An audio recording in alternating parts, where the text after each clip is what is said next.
Hello বন্ধুরা, সবাই কেমন আছো? এই গণেশ পুজোতে এই বছরের প্রথম পুজো শুরু হয়ে গেল। দেখো গণেশ ঠাকুরটা কত সুন্দর দেখেছো? কত বড় গণেশ ঠাকুর, আর দিকে দেখো দুই মনা একদম মাথা একদম ঠেকিয়ে ঠেকিয়ে নমস্কার করছে ঠাকুরের কাছে। যে দেবঙ্কিতা আর অবন্তিকা, ওদেরকে এই রাত 10টার সময় নিয়ে বেরিয়েছি আমরা, জানো তো। সন্ধ্যা দিয়ে টাইম পাইনি, কারণ আমরা বাড়ি ছিলাম, কিন্তু তোমার দাদা বাড়ি ছিল না। তোমার দাদা হলো অফিসে ছিল, সে অফিস থেকে ফিরেছে, তারপরে গিয়ে ওদেরকে নিয়ে আমরা বেরিয়ে পড়েছি সেই রাত 10টার সময় রেডি টেডি হয়ে। তা ওখানে ছোট্ট করে মেলাও হচ্ছিল। আর এইখানে জায়গাটার নাম হলো বেলতলা, বারাসাতে বেলতলায়।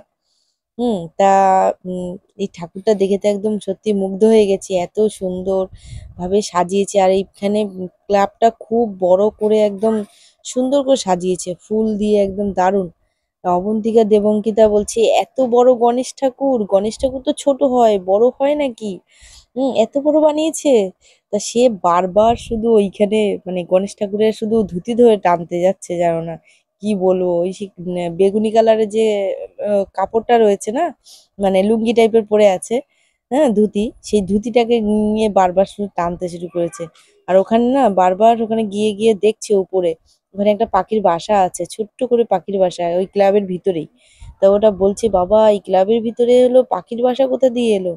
আর দেখো গণেশ ঠাকুরটা, ওদেরকে তো দেখে বুঝতে পারছো কত বড় গণেশ ঠাকুর, অনেক বড়, একদম দুর্গা ঠাকুর যেরকম বড় সড়ো হয় সেরকম গণেশ ঠাকুর। তা দেখো দুর্গাপুজোর আগে তো সবার পুজোর আগে তো সবচেয়ে হলো গণেশ পুজো শুরু হয়, গণেশ পুজো প্রথম শুরু হয়। তাই জন্য হলো শুরু হয়ে গেল পুজো, পুজো একদম গন্ধ এসে গেছে। আর মাত্র বেশি দিন বাকি নেই, আর একটা মাস হলো পরেই পুজো। সত্যি কত যে আনন্দ লাগছে মনের মধ্যে, কি বলবো তোমাদের।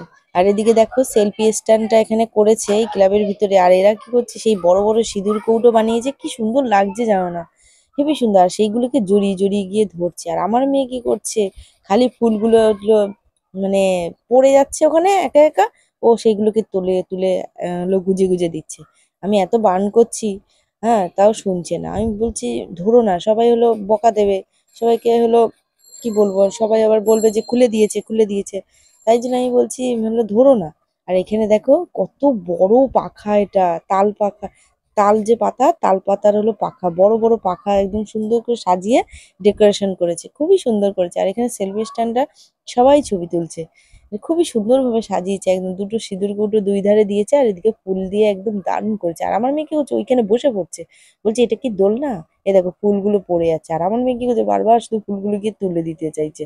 আমি বলছি তুলিস না তুলিস না, তুললে আবার হলো ওরা বকা দেবে। এদিকে তোমার দাদা তো ওদের ছবি তুলে যাচ্ছে, হ্যাঁ। আর ওই যে আমার মেয়ে দেখো বসতে যাচ্ছে, বলছি কি ওটা বসবো? আমি বলছি মা ওটা দোলনা নয়, ওটা দোলনার মতন একটা রাউন্ড ফিগার রয়েছে। আর দেখো বন্ধুরা, ওরই একদম পাশে মন্দিরের পাশে একদম ছোট্ট করে একটা মেলা বসেছে। তা কি বলবো বন্ধুরা, আজকে সকাল থেকে বৃষ্টি হয়েছে, সকাল থেকে বৃষ্টি হয়ে একদম কাদা কাদা হয়ে গেছে। হ্যাঁ ওখানে হাঁটটাই যাচ্ছিল না একদম। দোকান দোকানপাট একদম দুই চারটে বসেছে, ওই খেলনার দোকানই বেশি। তা মনাদেরগুলো প্রচুর খেলনা কিনে দিয়েছি, আর তাই খেলনাটি কিছুই কিনতে দিইনি। তা কি করব বলো বন্ধুরা, ওরা তো জোর করে, তাই কিছু করার থাকে না। তা একটা ভালো ম্যাজিক খেলা হলো কাটাকুটি খেলা, ছোটবেলায় খেলা দেখেছো তো, সেই বোর্ড টাইপের ভিতরে কাটাকুটি খেলার সেই বোর্ড কিনেছি 80 টাকা দিয়ে। 100 টাকা দাম চাইছে, একদম কি বলবো আইসক্রিমের কাঠি দিয়ে বানানো, হ্যাঁ সেটা ওই অত দাম। লোক বেশি ছিল না, একদম দু চারটে লোক ছিল। আর নাগরদোলনার কথা বলি, নাগরদোলনা একদম সেরকম লোকই ওঠেনি সেরকম।